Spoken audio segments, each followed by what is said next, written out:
Shalom Bapak Ibu Saudara semua. Hari ini 15 Mei 2022 dan tema yang kita usung pada hari ini adalah tanggung jawab manusia dalam keselamatan. Bapak Ibu Saudara yang dikasihi Tuhan, sering dalam berdoa tanpa kita sadari kita meminta sesuatu kepada Tuhan yang tidak perlu atau meminta dengan pengertian yang salah, yaitu menyerahkan tanggung jawab kita kepada Tuhan dengan maksud agar Tuhan mengambil alih bagian yang sebenarnya merupakan tugas dan tanggung jawab kita. Sering tanpa kita sadari, kita mau menyerahkan tanggung jawab kita kepada Tuhan agar Tuhan mengambil alih. Cara berpikir seperti ini sudah menjadi kebiasaan dalam kehidupan banyak orang Kristen, termasuk kita. Sehingga kita tidak dapat menjalani hidup kekristenan kita dengan baik atau mengerjakan keselamatan secara benar. Tanpa disadari, orang-orang yang menyerahkan tanggung jawab dan tugasnya kepada Tuhan menjadi mangsa empuk kuasa kegelapan dan menjadi tawanan kuasa kegelapan tersebut. Ingat, Tuhan tidak dapat menolong orang yang tidak menolong dirinya sendiri. Orang yang tidak mengerti tugas dan tanggung jawabnya adalah orang yang tidak bertanggung jawab. Ia tidak menolong dirinya sendiri. Ingatkah saudara kisah Adam dan Hawa? Tuhan tidak dapat menyelamatkan Adam dan Hawa karena mereka tidak menyelamatkan dirinya sendiri dengan tindakan menuruti keinginan sendiri, bukan menuruti kehendak Allah. Ini prinsip penting. Ini tatanan. Allah membiarkan pertemuan dengan ular yang melingkar di pohon pengetahuan yang baik dan yang jahat itu. Allah tidak menghindarkannya. Sebenarnya Adam dan Hawa bisa menghindari dialog itu. Melihat pohon dan ular itu, mestinya mereka berkata, harus dijauhi. Maka jangan kita membuka percakapan yang akhirnya memberi tempat kepada iblis masuk ke dalam pikiran. Harus diingat dengan baik, firman Tuhan mengatakan, jagalah dirimu. Itu berarti kitalah yang harus menjaga diri kita, bukan Tuhan. Ini bukan berarti kita tidak membutuhkan penjagaan Tuhan. Ada yang menjadi bagian kita yang harus kita penuhi, karena itu tugas dan tanggung jawab kita yang tidak akan diambil alih oleh Tuhan.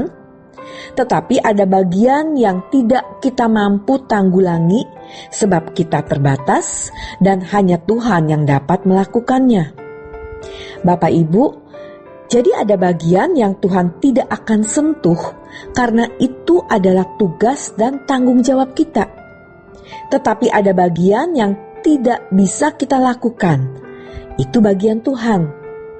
Yang pasti Tuhan akan penuhi walaupun kita tidak minta.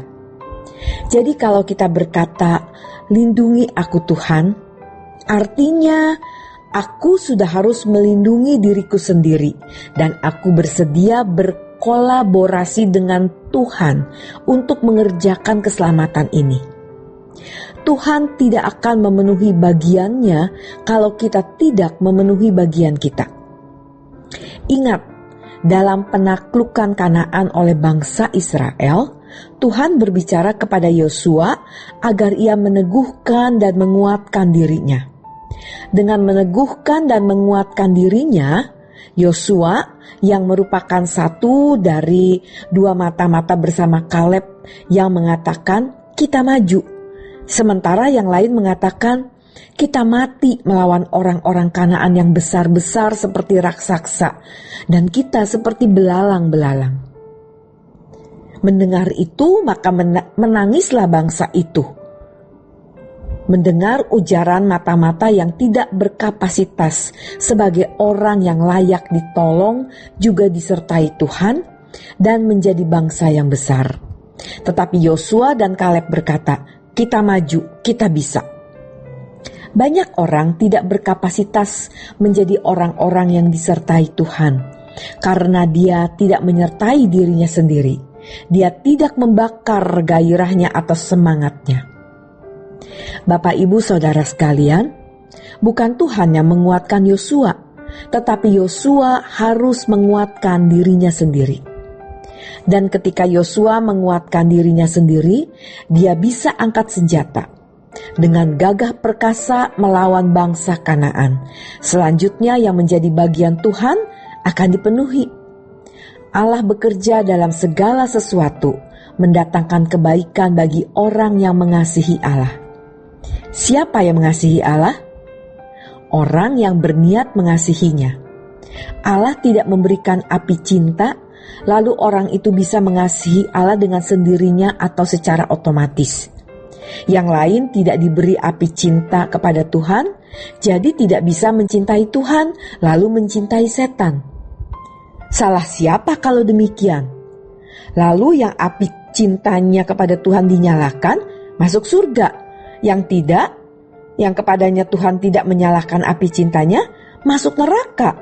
Di mana keadilan kalau seperti itu? Bapak, Ibu, Tuhan tidak bertindak sendiri tanpa peran sama sekali dari manusia. Tidak bisa. Ini tatanan, ini hukum. Jangan dirusak.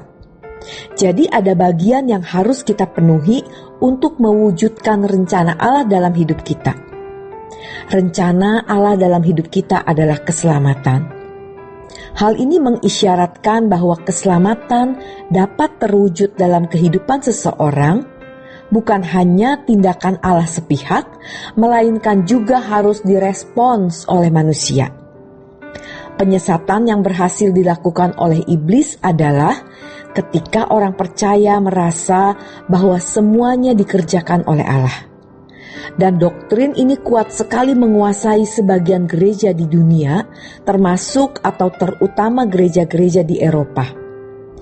Ketika seseorang mengabaikan tanggung jawab dan tugasnya, maka ia tidak pernah akan memiliki apa yang telah Allah sediakan. Jadi keselamatan bukan otomatis diterima. Anugerah adalah pemberian cuma-cuma, itu benar. Tetapi proses menyambut anugerah adalah tanggung jawab manusia.